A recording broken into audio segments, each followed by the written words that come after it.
कहानी की शुरुआत होती है एक हॉस्पिटल जहां एक छोटी बच्ची जन्म लेती है। लेकिन हैरानी की बात यह होती है कि उसके पैदा होते ही उसके पिता हैरी खुश होने के बजाय परेशान हो जाते हैं। हैरी को बेटी होने से ज्यादा दुख इस बात का होता है कि हॉस्पिटल का खर्चा कौन भरेगा, क्योंकि वह बहुत ही कंजूस और स्वार्थी इंसान होता है। उसकी पत्नी जिनिया भी उससे कुछ कम नहीं होती। दोनों अपनी ही बच्ची को ऐसे नजरअंदाज करते हैं जैसे वह उनके लिए कोई जिम्मेदारी नहीं बल्कि बोझ हो। यहाँ तक कि घर लौटते समय वे उसे गाड़ी के ट्रंक में डाल देते हैं जैसे कोई बेकार सामान रखा हो। ये दोनों इतने लापरवाह और बेईमान होते हैं कि पूरा मोहल्ला उनकी हरकतों से अच्छी तरह वाकिफ होता है। लेकिन उन्हें इस बात का अंदाजा भी नहीं होता कि जिस बच्ची को वे बेकार समझ रहे हैं वही आगे चलकर उनकी जिंदगी बदलने वाली है। घर पहुंचने के बाद भी हैरी और जिनिया अपनी बेटी को गाड़ी में ही भूल जाते हैं और यही से साफ हो जाता है कि मटिल्डा की जिंदगी बाकी बच्चों जैसी बिल्कुल नहीं होने वाली। कुछ समय बाद वे उसका नाम मटिल्डा रखते हैं,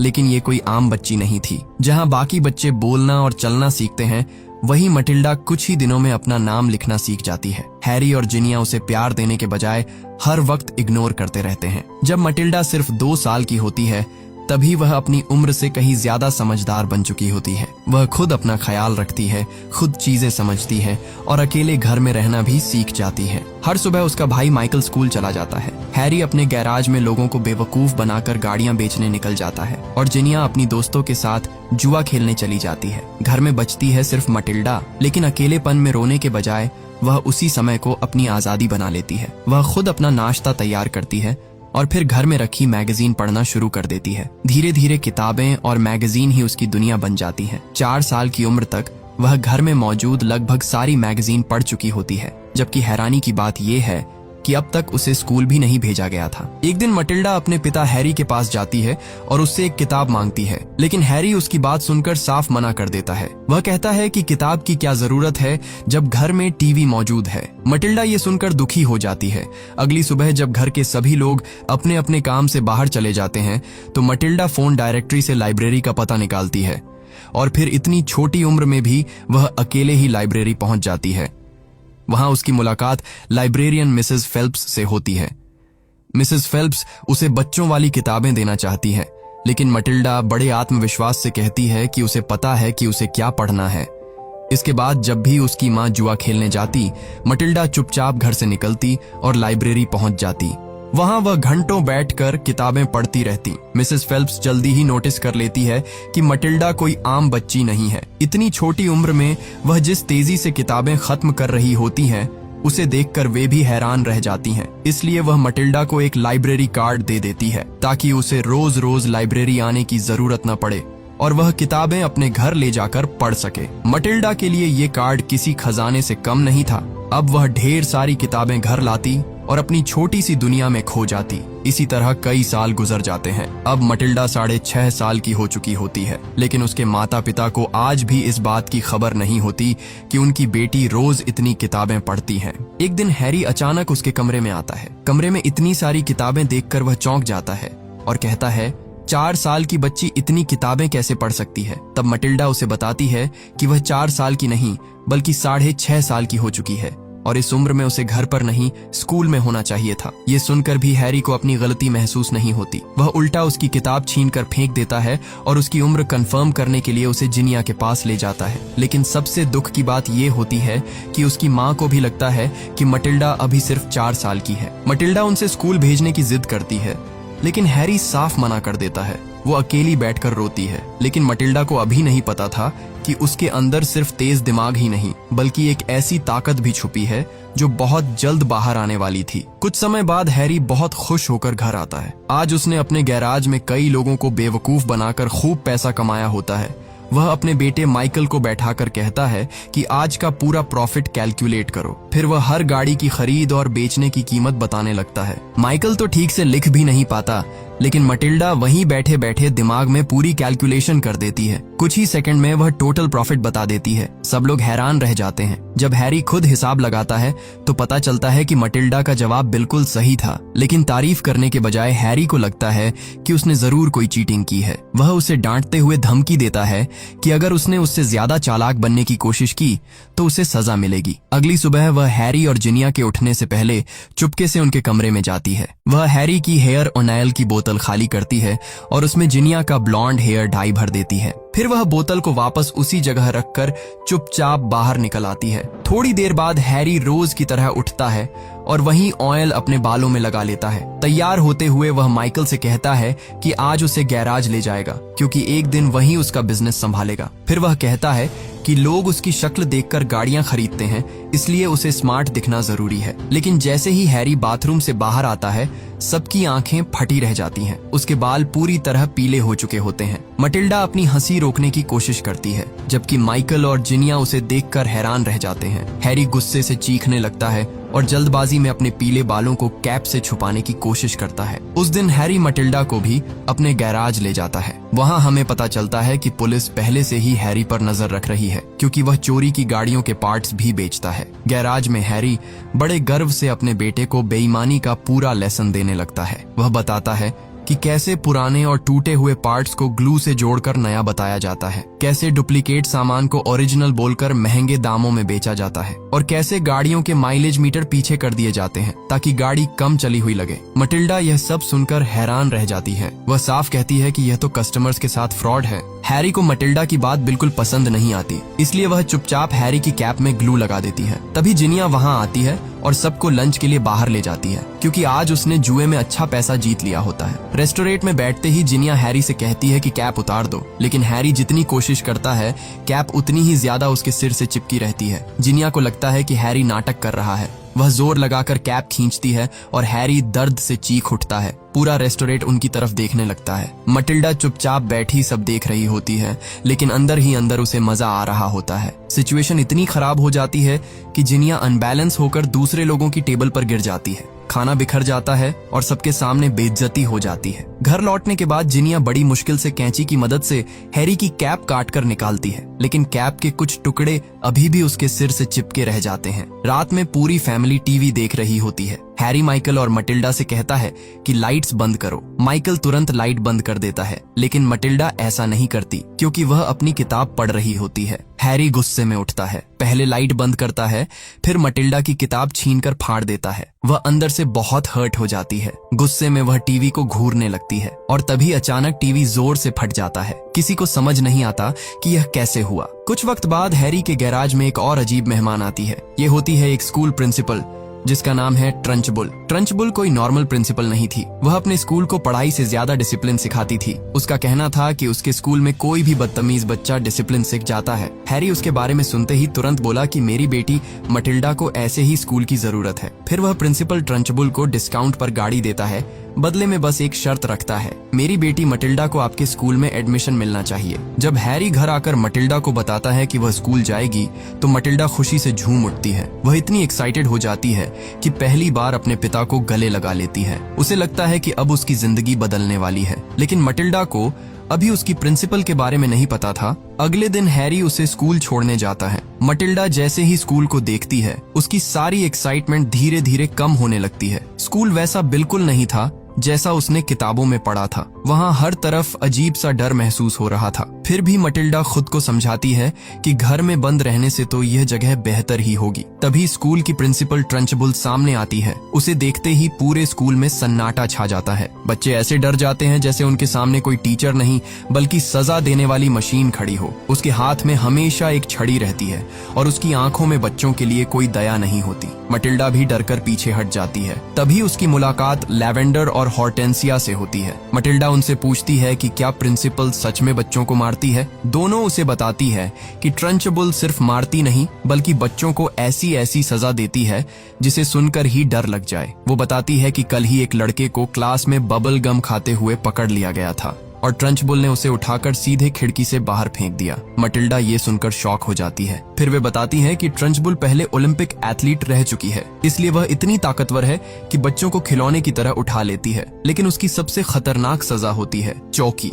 चौकी एक छोटा सा अंधेरा कमरा होता है जिसकी दीवारों और दरवाजे पर नुकीली कीलें लगी होती हैं। जिस बच्चे को वहां बंद किया जाए वह न ठीक से खड़ा हो सकता है, न आराम से सांस ले सकता है। चौकी के बारे में सुनकर मटिल्डा के मन में डर और भी बढ़ जाता है। ये सब सुनकर मटिल्डा समझ जाती है कि यह स्कूल एक डरावनी जेल जैसा है। तभी ट्रंचबुल की नजर अमांडा नाम की एक लड़की पर पड़ती है जिसके बाल लंबे होते हैं। वह गुस्से में उसे चेतावनी देती है कि कल से उसका हेयर स्टाइल बदल जाना चाहिए। अमांडा मासूमियत से मना करती है, लेकिन ट्रंचबुल को ना सुनने की आदत नहीं थी। वह उसके बाल पकड़ती है, उसे हवा में गोल गोल घुमाती है और फिर दूर गार्डन की तरफ फेंक देती है। ये नजारा देखकर सभी बच्चे डर जाते हैं। मटिल्डा भी शॉक में खड़ी रह जाती है। इसके बाद ट्रंचबुल सभी बच्चों को तुरंत अपनी अपनी क्लासेस में जाने का ऑर्डर देती है। मटिल्डा की मुलाकात अपनी क्लास टीचर मिस हनी से होती है।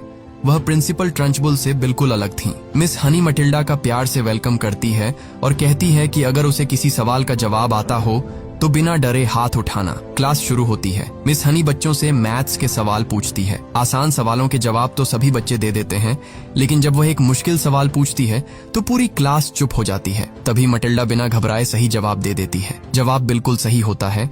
मिस हनी हैरानी से पूछती है कि उसे ये सब कैसे आता है। मटिल्डा आराम से बताती है कि उसे मैथ्स और किताबें पढ़ना बहुत पसंद है। मिस हनी तुरंत समझ जाती है कि इसके अंदर कुछ खास है। जिसे सही डायरेक्शन मिल जाए तो यह बहुत आगे जा सकती है।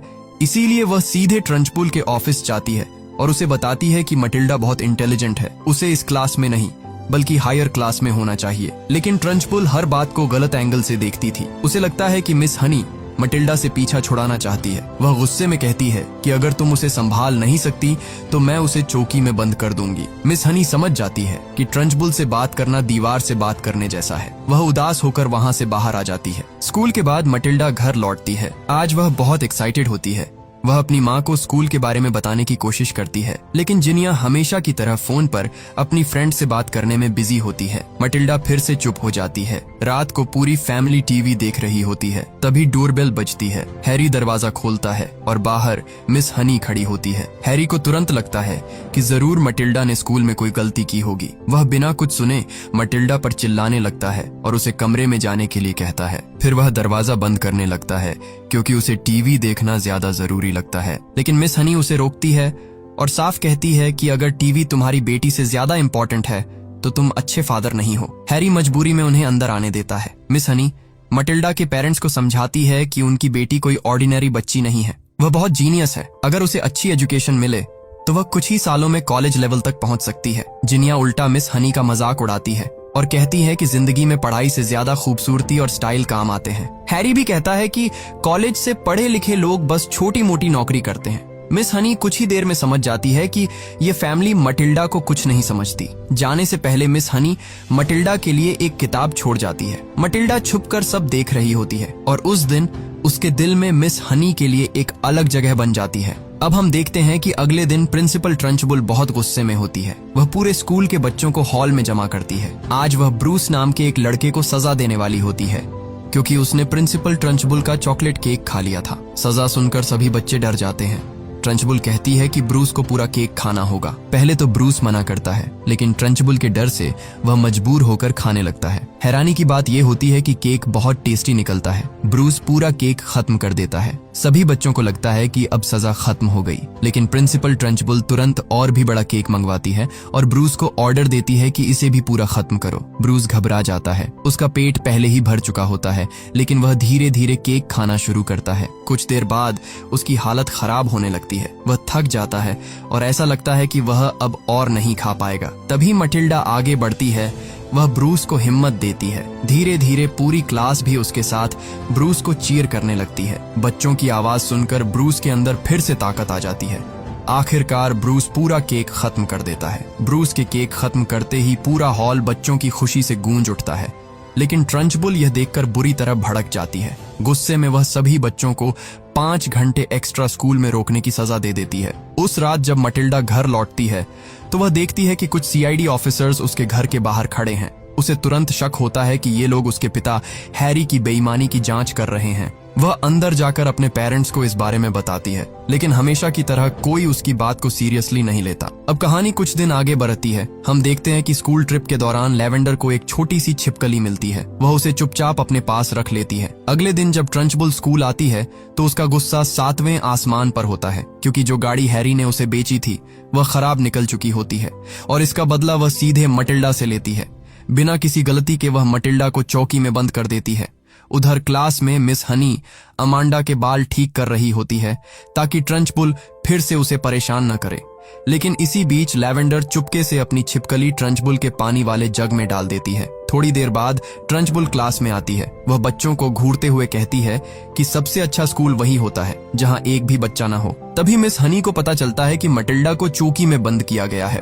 वह तुरंत उसे वहां से बाहर निकालती है और क्लास में वापस ले आती है। इसी दौरान ट्रंचबुल पानी पीने लगती है। जैसे ही वह ग्लास उठाती है, छिपकली उसके अंदर दिखाई देती है। पूरी क्लास हंसने लगती है। पहले ट्रंचबुल को समझ नहीं आता कि बच्चे क्यों हंस रहे हैं, लेकिन जैसे ही उसकी नजर छिपकली पर पड़ती है वह डर के मारे चीख उठती है। ट्रंचबुल को लगता है कि यह सब मटिल्डा ने किया है। मटिल्डा बार बार कहती है कि इसमें उसका कोई हाथ नहीं, लेकिन ट्रंचबुल उसकी बात सुनने को तैयार नहीं होती। वह गुस्से में कहती है कि मैं तुम्हें फिर भी सजा दूंगी। यही बात मटिल्डा को अंदर तक चुभ जाती है। उसके चेहरे पर डर की जगह गुस्सा आ जाता है। वह चुपचाप ग्लास को घूरने लगती है। अचानक ग्लास अपने आप हिलने लगता है। पूरी क्लास हैरान रह जाती है। अगले ही पल ग्लास गिर जाता है और छिपकली सीधे ट्रंचबुल के ऊपर जा गिरती है। ट्रंचबुल डर के मारे चीखने लगती है और बच्चे अपनी हंसी रोक नहीं पाते। किसी तरह वह छिपकली को दूर फेंकती है और मटिल्डा को धमकी देते हुए क्लास से बाहर चली जाती है। मटिल्डा को पहली बार एहसास होता है कि उसके अंदर कोई अजीब लेकिन खास ताकत मौजूद है। क्लास के बाद वह मिस हनी को सब बताती है।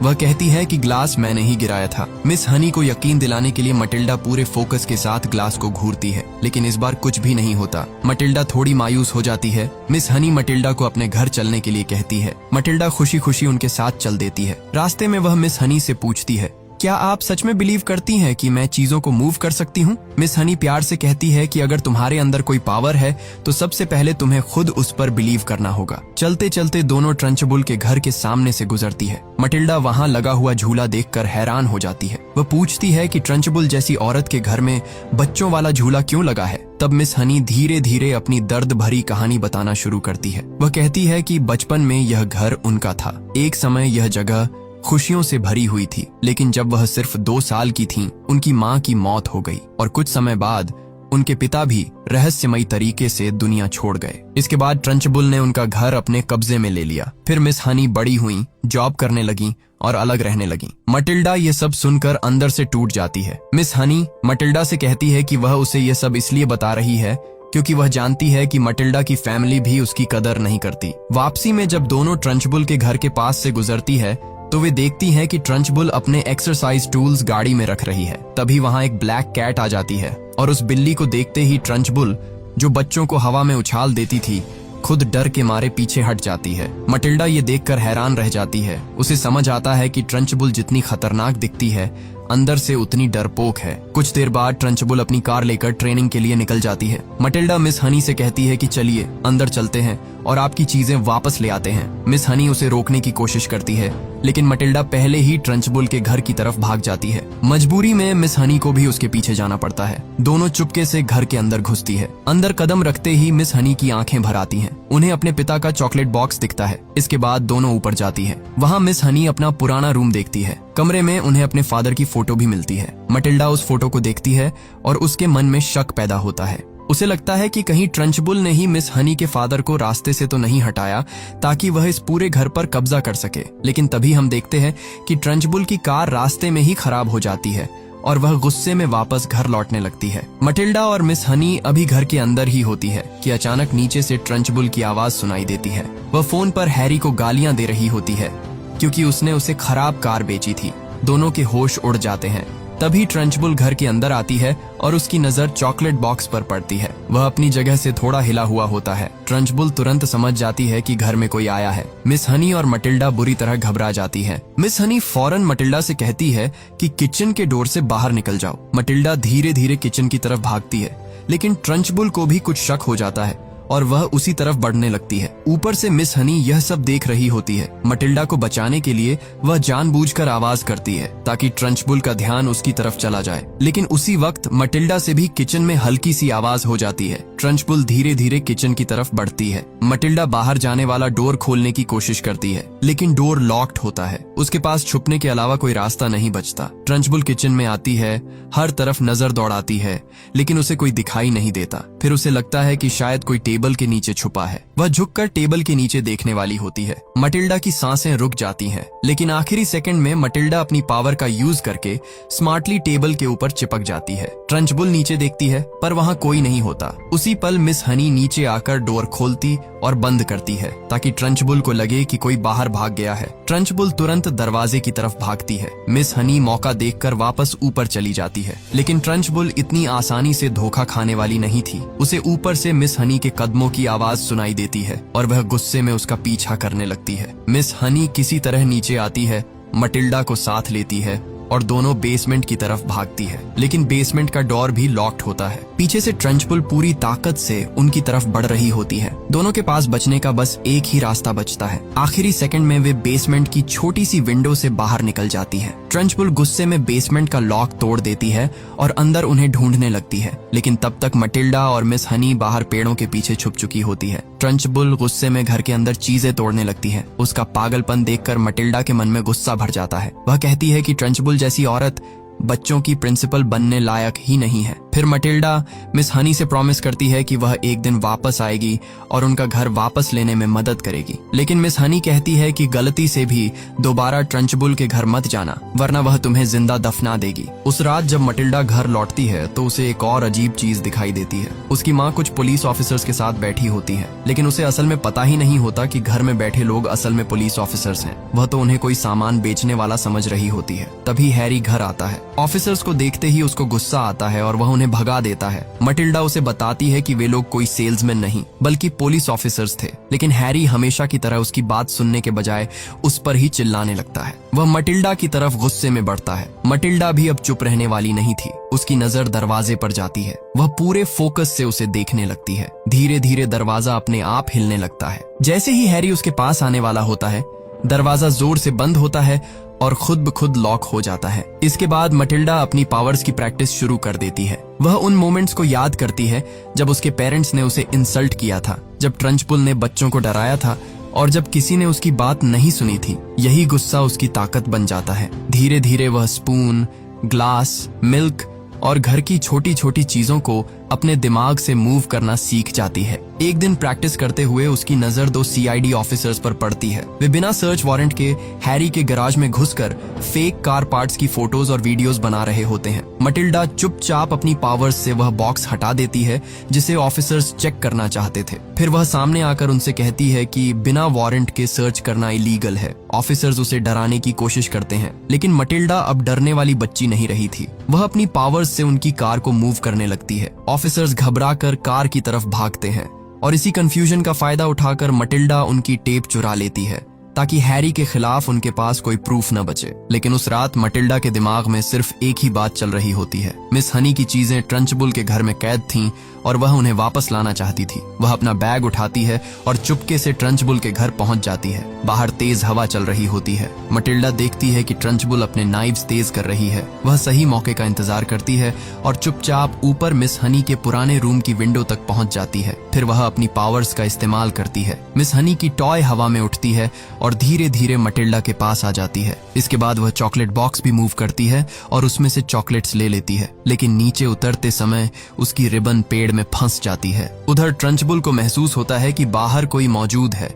वह तुरंत विंडो से बाहर देखती है। मटिल्डा जमीन पर लेटकर खुद को छुपा लेती है। वह अपनी पावर्स से क्लॉक की नीडल्स हिलाने लगती है। ट्रंचबुल की चेयर अपने आप पीछे खिसक जाती है। घर की lights bar bar on off होने लगती है। सारी विंडोज एक एक करके खुल जाती है। ट्रंचबुल बुरी तरह डर जाती है। उसे समझ नहीं आता कि घर में हो क्या रहा है। फिर मटिल्डा उसकी फोटो उठाकर आग में फेंक देती है और उसकी जगह मिस हनी के फादर की फोटो लगा देती है। अब ट्रंचबुल को लगने लगता है कि मिस हनी के फादर की आत्मा वापस आ गई है और उसे इस घर से निकालना चाहती है। वह डरकर घर से बाहर भागती है और कार में बैठने लगती है, लेकिन तभी उसकी नजर मटिल्डा की रिबन रिबन पर पड़ जाती है। वह उसे सूंघती है और तुरंत समझ जाती है कि यह कोई भूत नहीं बल्कि किसी स्टूडेंट की हरकत थी। दूसरी तरफ मटिल्डा अपना काम पूरा करके वहां से निकल चुकी होती है। अगले दिन स्कूल में मटिल्डा मिस हनी को उनकी टॉय और चॉकलेट पीसेस देती है। मिस हनी ये देखकर हैरान रह जाती है। उन्हें यकीन नहीं होता कि मटिल्डा सच में ट्रंचबुल के घर गई थी। मटिल्डा उन्हें शांत करते हुए बताती है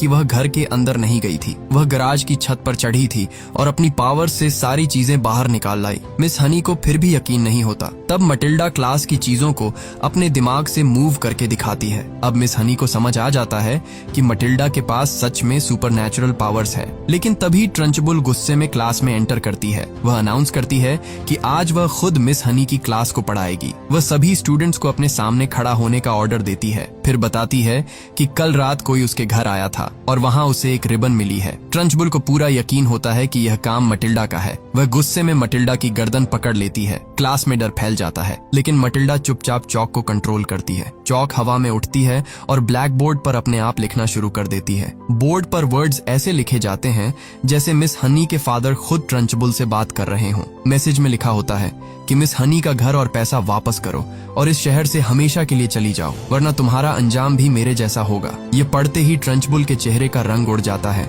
फिर मटिल्डा चौक को हवा में घुमाकर ट्रंचबुल पर अटैक करती है।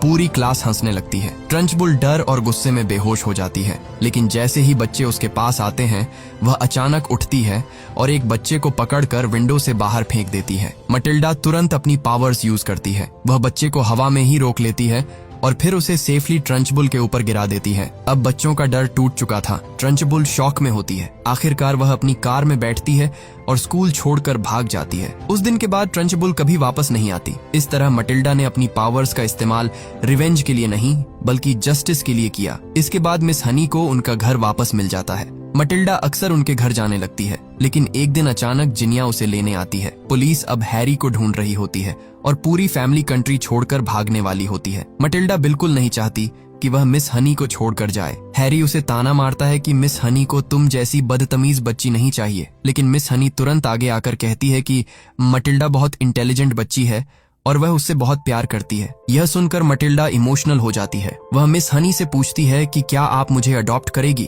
सरप्राइज की बात यह होती है कि मटिल्डा ने अडॉप्शन पेपर्स पहले से तैयार कर रखे थे। वह अपने पेरेंट्स से कहती है कि वे पेपर्स पर साइन कर दें। जिनिया पहली बार थोड़ा इमोशनल होती है। आखिरकार वह पेपर्स पर साइन कर देती है। हैरी भी जल्दी में होता है, इसलिए बिना ज्यादा सोचे साइन कर देता है। वह मिस हनी से साफ कहता है कि वह मटिल्डा का खर्चा नहीं देगा। इसके बाद हैरी और जिनिया वहां से चले जाते हैं और उसी दिन से मटिल्डा की जिंदगी पूरी तरह बदल जाती है। मिस हनी स्कूल की नई प्रिंसिपल बन जाती है और इसी के साथ ये कहानी खत्म हो जाती है।